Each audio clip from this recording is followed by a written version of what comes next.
Olá, somos o grupo 6, vamos apresentar o nosso paper, né? Esse paper foi publicado em 2009 por Remus e colaboradores e é intitulado O recrutamento combinado de hexâmeros duplos de MCM2A7 ao redor do DNA durante o licenciamento de origem de replicação do DNA. A replicação ela ocorre no contexto de preparação para a divisão celular, na fase da intéfase, onde nós temos na intéfase a fase G1, S e G2.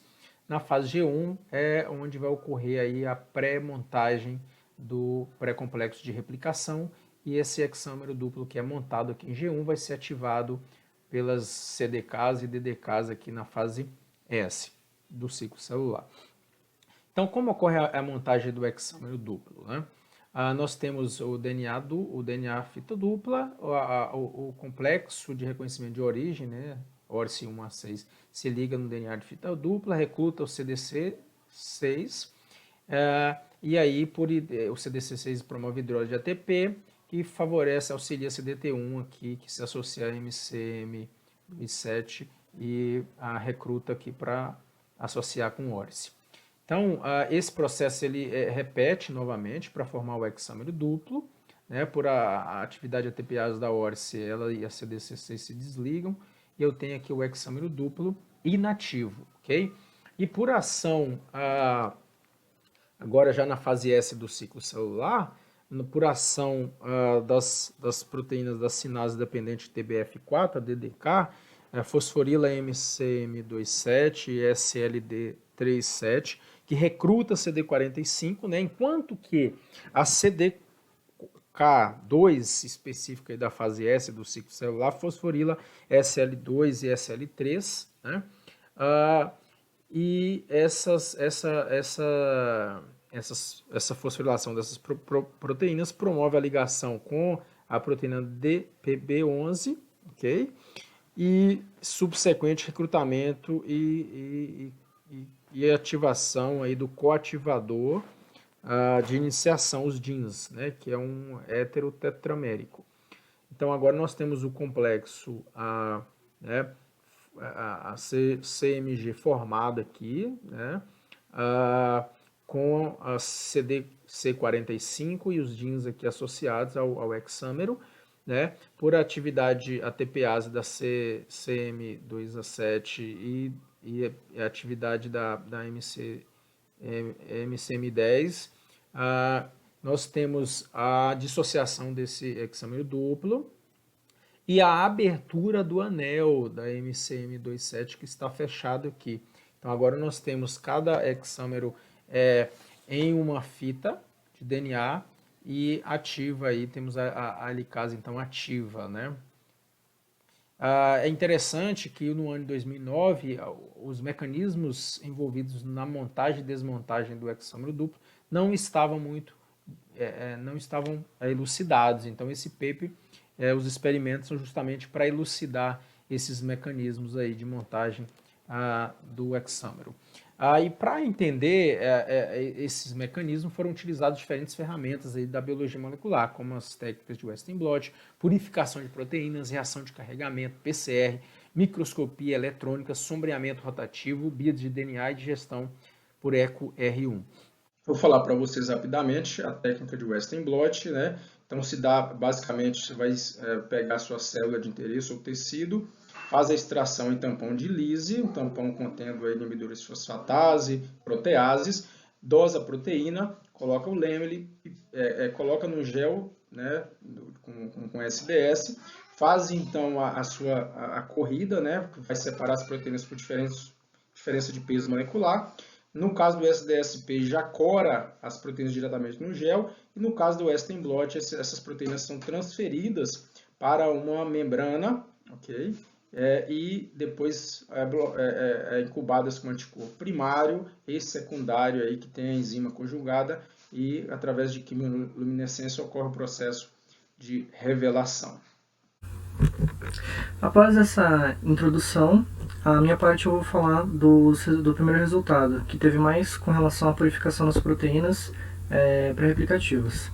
E de início, a forma como foi feita essa purificação, ela inicialmente a ORC, ela foi purificada de uma levedura e foram feitos vários processos. Uma purificação, ela vai passar por vários processos, às vezes de cromatografia, de digestão, e no final a gente vai conseguir a proteína desejada. Tipo, esses foram os processos que levaram a ORC. Como são muitos detalhados, eu não iria me entrar nesse caso.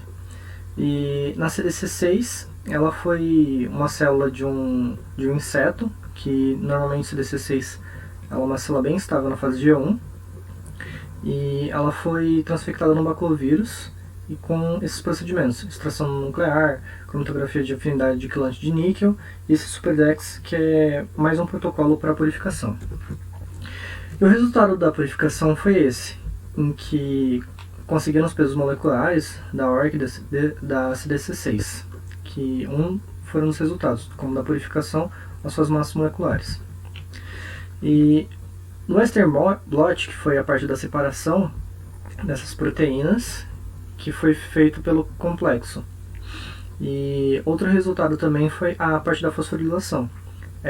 Fizeram uma fosforilação da proteína CDC6-WT e uma mutante, CDC6-8A, que no caso submeteram essas proteínas a uma gama-fosfatase, em que apenas a CDC6 ela fosforila, ou seja, ela tem o sítio de ativação.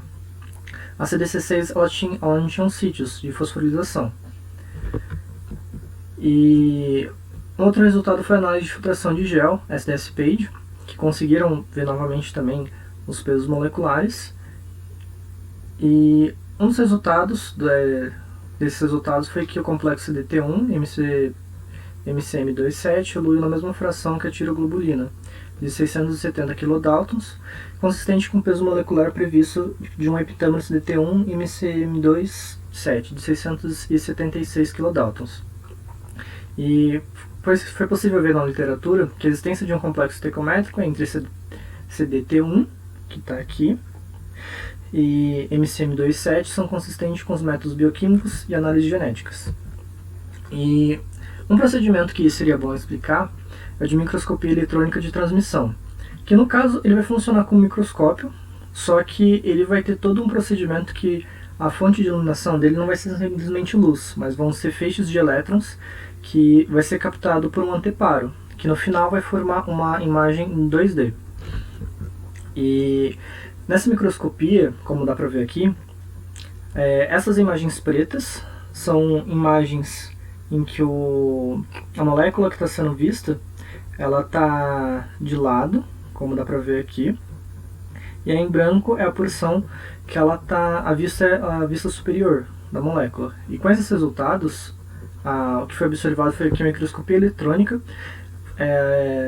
revelou que a distribuição relativamente homogênea de partículas globulares com aproximadamente 15 nanômetros de diâmetro.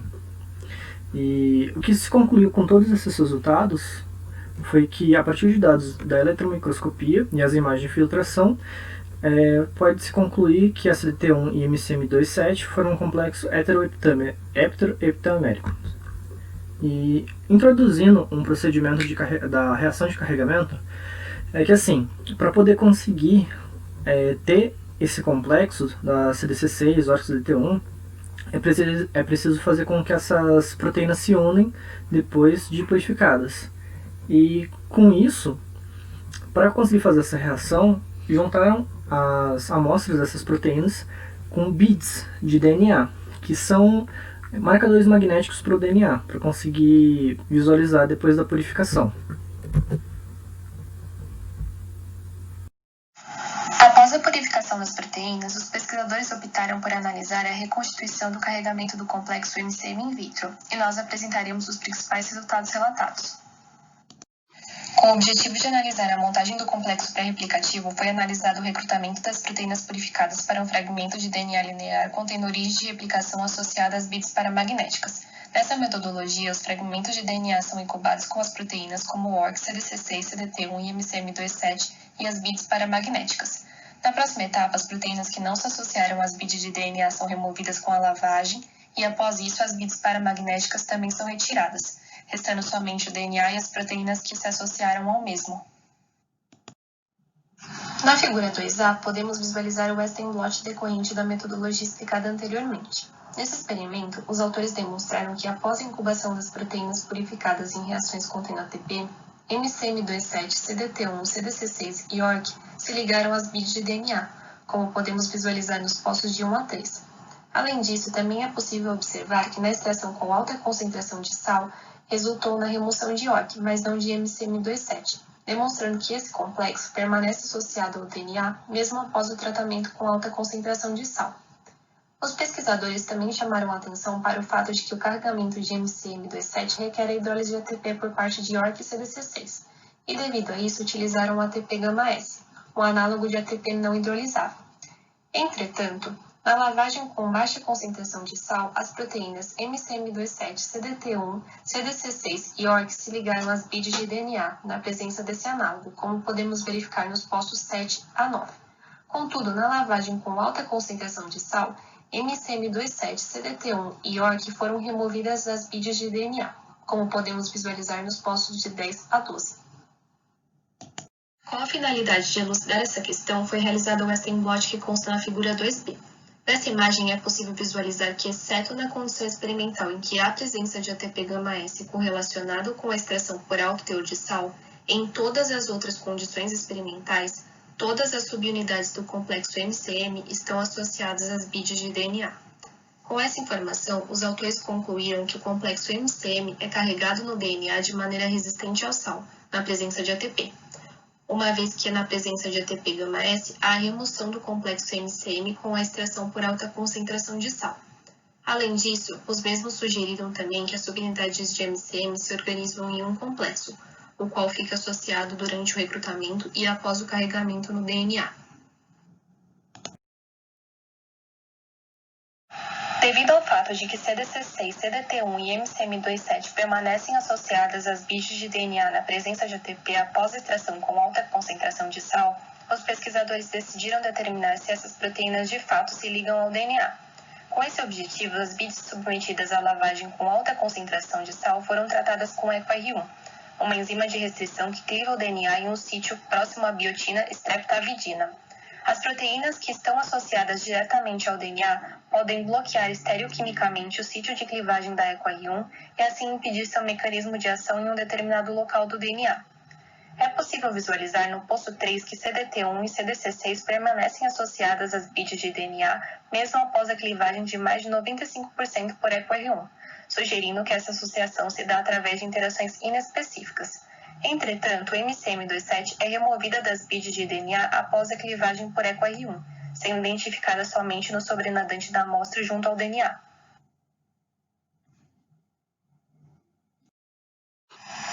Os autores também concluíram que as proteínas MCM27 parecem estar associadas diretamente ao DNA, uma vez que, independente da concentração de sal utilizada na extração, há um aumento no nível de carregamento do complexo MCM com o tempo da reação.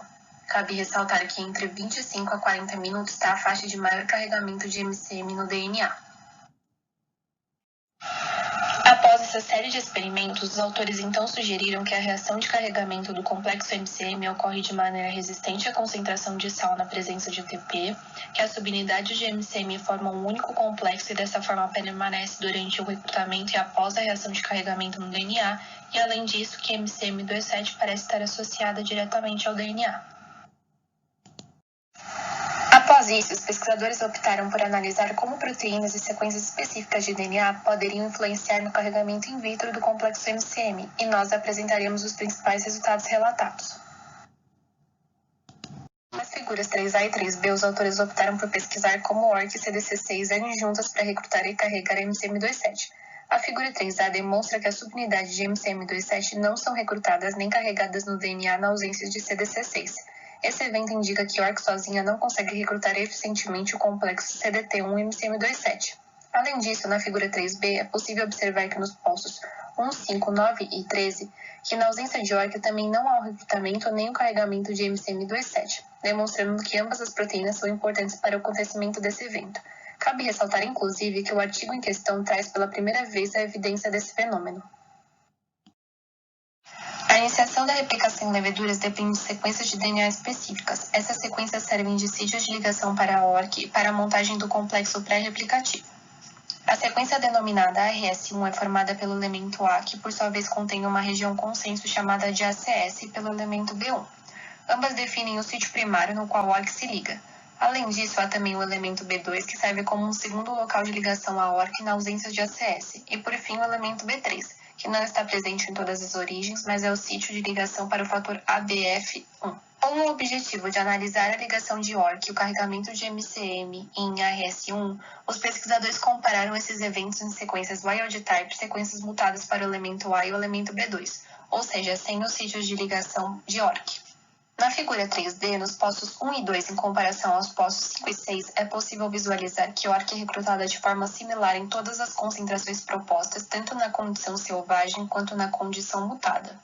Entretanto, além disso, os autores resolveram analisar também os possíveis efeitos de um DNA competidor. Esse é utilizado como concorrente não específico com a finalidade de reduzir a ligação de proteínas não específicas ao DNA marcado.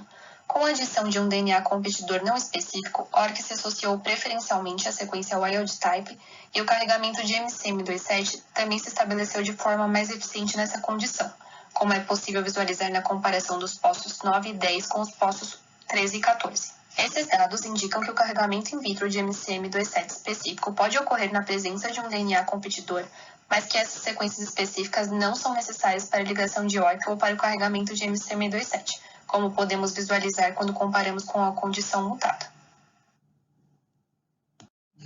Após essa série de experimentos, os autores então demonstraram a primeira evidência de que a reação de carregamento do complexo MCM depende de ORC e CDC6, e além disso, o carregamento de MCM pode ocorrer na ausência de sítios de ligação à ORC em ARS1, entretanto, na presença de um DNA competidor, a reação de carregamento de MCM ocorre preferencialmente na condição wild type. Bom, então, para descobrir como seria esse MCM, eles utilizaram também a técnica de microscopia eletrônica, onde a gente consegue ver aqui na figura A e na figura B uma solução contendo todas as proteínas, como CDT1, MCM, ORC, CDC6 e o DNA, e a única diferença entre elas é a alta concentração de sal. Essa alta concentração de sal ela vai diminuir a interação entre proteína e proteína, ou seja, aqui na figura B a gente consegue ver todas as proteínas interagindo, e na figura A a gente consegue ver as proteínas separadas. E a gente consegue observar, nesses 4 círculos, um complexo um pouco maior, sugerindo o MCM. E para saber se realmente era ou não o MCM, eles utilizaram a solução completa, porém retiraram o DNA, o ATP, a ORC e o CDC6. Porém, na retirada de todas essas proteínas, esses complexos permaneciam, ou seja, sendo o MCM. Uma vez tendo identificado qual estrutura que seria do MCM, eles observaram que haviam padrões que se repetiam, como por exemplo essas duas partes um pouco maiores, embaixo e em cima, e essas partes um pouco mais finas no centro dela. Então decidiram marcar com o que eles chamavam de alpha flag, que é como se fosse um anticorpo ligado à parte C terminal, e viram que esse alpha flag só ligava ou em cima ou embaixo dessa estrutura. E aí eles fizeram uma representação 3D, onde concluíram que eles chamaram de head-to-head, onde havia duas partes N terminais que se ligavam no centro e duas partes C terminais que ficavam em suas extremidades. E essa representação 3D, representando tanto o tamanho dessa estrutura, quanto como ela seria por dentro, observando aqui um canal central, onde a passagem do DNA ocorre.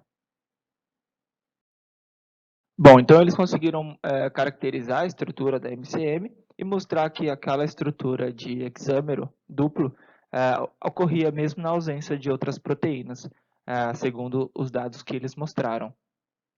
Como visto nos resultados anteriores, eles encontraram então a presença de um canal central nesses hexâmeros, e então os resultados seguintes vão tratar sobre a mobilidade dos hexâmeros duplos MCM27 no DNA.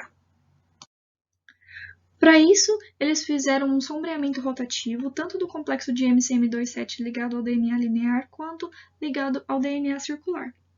Para fazer esse sombreamento, então, primeiro eles amplificaram o DNA por PCR, usando primers de sequência de replicação autônoma, que são os ARS. Como exemplo, eles utilizaram o ARS 305, que ele é bem conhecido como uma origem de replicação eficiente no cromossomo 3. Os produtos do PCR, então, foram purificados e a partir de uma reação de carregamento, seguidos pela clivagem dos DNAs, né, com a enzima EcoR1. E assim, então, eles puderam fazer o sombreamento rotativo de microscopia eletrônica. Esse tipo de teste vai permitir uma resolução alta de partes da amostra que antes poderiam estar obscurecidas em outras técnicas. Então, resumidamente, o que acontece é que a solução contendo o complexo de DNA MCM27 vai ser misturada com uma solução contendo espermidina 2 milimolar que vai se ligar no DNA. Em seguida, essa solução vai ser incubada em grades de carbono, enxaguadas e desidratadas em etanol.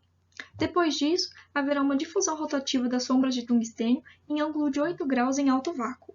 As amostras então vão ser examinadas e as imagens serão gravadas com uma câmera específica. Aqui a gente tem um resultado desse experimento. Para elucidar melhor o mecanismo de sombreamento rotativo, eu trouxe aqui essa frase tirada deste artigo que trata sobre microscopia eletrônica, que fala que o metal pesado ele é evaporado de uma fonte em um ângulo oblíquo para a amostra. Então, o que acontece? Quando as amostras sombreadas por metal elas são observadas por microscopia eletrônica, as áreas com o revestimento de metal mais espesso vão espalhar os feixes de elétrons e criar estas áreas escuras. Então, assim, eles conseguiram analisar que existe a presença, sim, de um canal central nos hexâmeros, já que eles conseguiram visualizar o complexo de hexâmeros duplos de MCM27 ligados no DNA linear de um KB contendo o ARS 305. Então, essas partículas mostraram ter uma forma e dimensão similar a resultados mostrados anteriormente, como, por exemplo, na figura 5D, e através das amostras que eles conseguiram rastrear o contorno, eles perceberam que o DNA ele parece entrar e sair de extremidades opostas do hexâmero duplo de MCM27. E como eles viram que o DNA ele passa por esse canal central, eles supuseram que o MCM27 seria topologicamente ligado ao DNA. Então eles se perguntaram se a circularização do DNA ligado impediria a dissociação do MCM27. Para analisar essa hipótese, eles fizeram então uma reação de carregamento com uma lavagem com alto teor de sal, seguido por bits de DNA que foram ressuspensos e incubados. E então, essa solução contendo complexo e frações sobrenadantes livres foram analisadas por Western blot. Assim, eles conseguiram então analisar o curso do tempo de retenção de MCM27 no DNA linear após o carregamento. Então, eles conseguiram analisar o DNA ligado ao complexo e ele livre num tampão contendo alta concentração de sal. Eles perceberam, então, que na amostra com um DNA linear de um KB contendo ARS 305, o hexâmero duplo MCM27 ele se manteve ligado somente nos primeiros 10 minutos. Após isso, ele começou a se dissociar. E eles, então, disseram que isso pode ser devido a uma instabilidade geral do complexo, ou então que pode haver uma perda de MCM27 a partir das extremidades dessas moléculas. Vale ressaltar que o complexo livre se manteve estável durante todo esse tempo. Para verificar, então, essas duas possibilidades da instabilidade ou da perda do MCM27, eles, então, compararam o tempo de residência dos hexâmeros duplos no DNA linear, tanto com a sua versão circularizada. Eles perceberam, então, que o DNA linear, ele, na presença ou não de ATP, ele começou a se dissociar mesmo após os 10 minutos, e que o DNA circular se manteve estável por mais de 60 minutos. Ele teve uma meia-vida grande ainda, né? E analisaram o mesmo resultado, só que com uma solução mais baixa de sal, uma concentração mais fisiológica. Eles perceberam, então, que os hexâmeros duplos de MCM27, eles ficaram ligados no DNA linear por mais de 35 minutos, como a gente pode ver também no gráfico aqui abaixo, independente do ATP, e que a meia-vida no DNA circular continua passando dos 60 minutos. Por fim, então, eles pensaram que essa mobilidade pode ter levado a uma subestimação da formação do hexâmero duplo. Então, eles reinvestigaram essa ligação ao DNA circular por sombreamento rotativo e microscopia eletrônica. Eles encontraram, então, mais de um hexâmero duplo em uma única fita de DNA circular, porém, eles compreendem menos de 5% dos complexos proteína-DNA. Então, a maioria dos DNA circulares aqui tinham somente um único duplo hexâmero, ou então zero, né? Nenhum. E que a aparência do DNA circular relaxado ligado ao MCM27, ela é consistente com a ideia de que os hexâmeros duplos não contêm o DNA extensivo de fita simples.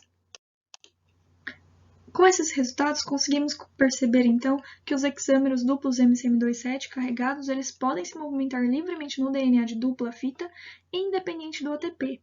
Então, eles se movimentam no DNA de dupla fita e não no de fita simples.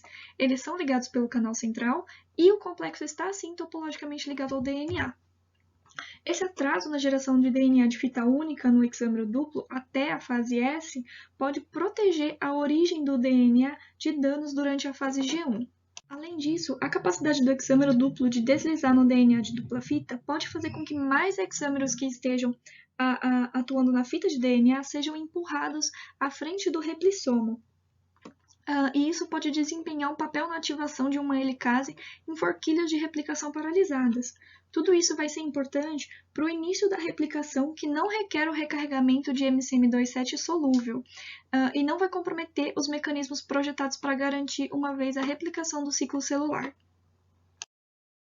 Bom, e o que se sabe hoje, em 2020, através desse artigo publicado do Yuhan, eles utilizaram uma técnica um pouco diferente, que é a criomicroscopia eletrônica, que é a parte do mesmo princípio da microscopia eletrônica, porém a análise da amostra é feita em temperatura criogênica, abaixo de menos 150 graus, onde eles conseguem observar a estrutura congelada sem cristalizá-la. Então, aqui a gente consegue ver, eles fizeram um mutante de essa porção WHD, da parte do MCM6, onde esse mutante permitiu a observação dessas imagens devido ao atraso da hidrólise do ATP, ou seja, eles conseguem congelar meio que essa imagem, e aqui a representação de como esse complexo, tanto de ORC, CDC6, CDT1 e MCM se monta, e aqui a gente consegue ver em laranja o DNA passando por dentro da ORC para recrutamento de CDT1 e MCM de 2 a 7. Essa imagem bem bonita representa o DNA passando no meio delas, e só é possível observar essa imagem através dessa mutação que eles fizeram para o atraso da hidrólise de ATP.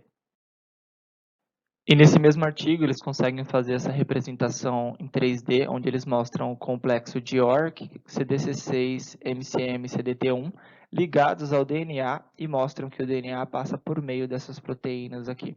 Aqui embaixo tem uma imagem um pouco mais didática, onde mostra ORC recrutado com MCM e CDT1, onde mostra o DNA passando em laranja por aqui por dentro. Aqui é uma outra representação, onde mostra a interação de CDT1 com MCM e as subunidades da ORC aqui. Posteriormente à publicação de 2009, o carregamento do DNA pelos dois complexos foi descrito em 4 etapas. Inicialmente, temos uma etapa semiconectada, onde o RC e o CDC6 estão ligados ao DNA. Seguindo-se, temos uma fase de pré-inserção, fase 2, onde o DNA fica posicionado próximo ao portão MCM2 e MCM5. Após o DNA inserido no complexo, nessa fase o anel formado mantém um pequeno espaço entre o N-terminal do MCM2 e o MCM5. E por último, ocorre o fechamento do anel, que corresponde ao fechamento do portão 2,5. A seguir, apresentaremos as principais conclusões do estudo de 2009, que serão comparadas aos recentes achados publicados em 2020 por Yuhan e colaboradores do Reino Unido e dos Estados Unidos. Destacamos os seguintes aspectos que serão apresentados na tabela conforme o texto original publicado nos artigos. Em 2009, concluiu-se que o carregamento do complexo MCM27 no DNA dependia de ATP. Entretanto, em 2020, postulou-se que, de fato, o que ocorre é que o pré-RC, formado pelas proteínas OCR, CDC6, CDT1, MCM27, chamado então de OCCM, é formado na ausência de hidrólise da ATP, tá? E já com o DNA já inserido no MCM27. Além disso, conforme já discutido anteriormente na figura 6, acreditava-se que os dois hexâmeros eram carregados juntos, ou seja, em uma única reação concertada. Entretanto, segundo a publicação de 2020, é após a hidrólise do ATP que o CDC6 e o CDT1 saem do complexo. Só depois da saída do CDC6 e do CDT1 do complexo do OCCM é que um segundo hexâmero do MCM27 é recrutado para a origem, formando-se então o hexâmero duplo.